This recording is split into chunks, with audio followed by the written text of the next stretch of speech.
गोलोम बोथोरनि बन्द'आव नैबे गरेस्वर आनसलिक दुलाराय बर' हारिमु आफादनि बानजायनायाव आरो आसाम सरकारनिफ्राय जा डिस्ट्रिक्टखौ बिथोन हरनाय बायदियै जोङो नैबे गोलोम बोथोरनि बन्द'आव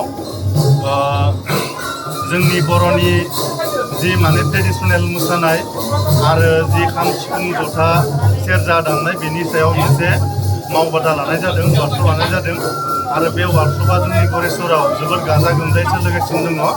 बेवहाय जोंहा फ्राय माने 200निबो बांसिन मोसाखावरिफोरा बेवहाय मोसानो सोलोंनो फैदों आरो फ्राय 50सो बांसिन उन्दै गथ'फोरा बेवहाय सिफुं खाम दामनो सोलोंनो फैदों।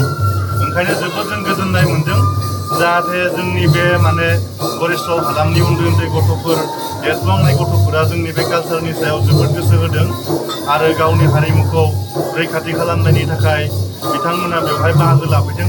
जोबोद गोजोननाय मोन्दों आरो गरेस्वर हालामनि गासैबो जोङो उन्दै गथ'फोरखौ जोङो साबायखर बावहरदों आरो जों बेवहाय जि मावबादा जादों बे मावबादायाव फैनाय गासैबो जोङो बे सोलोंगिरिफोरखौ जों बेवहाय सानफ्रोमबो जोङो ओंखाम बोथिसे जाहोनाय जादों निरामिसब्लाबो। जों माने बेखिनिखौ मावनो मोननानै जों जोबोद खुसि आरो गोजोननाय मोन्दों। गोजोन्थों।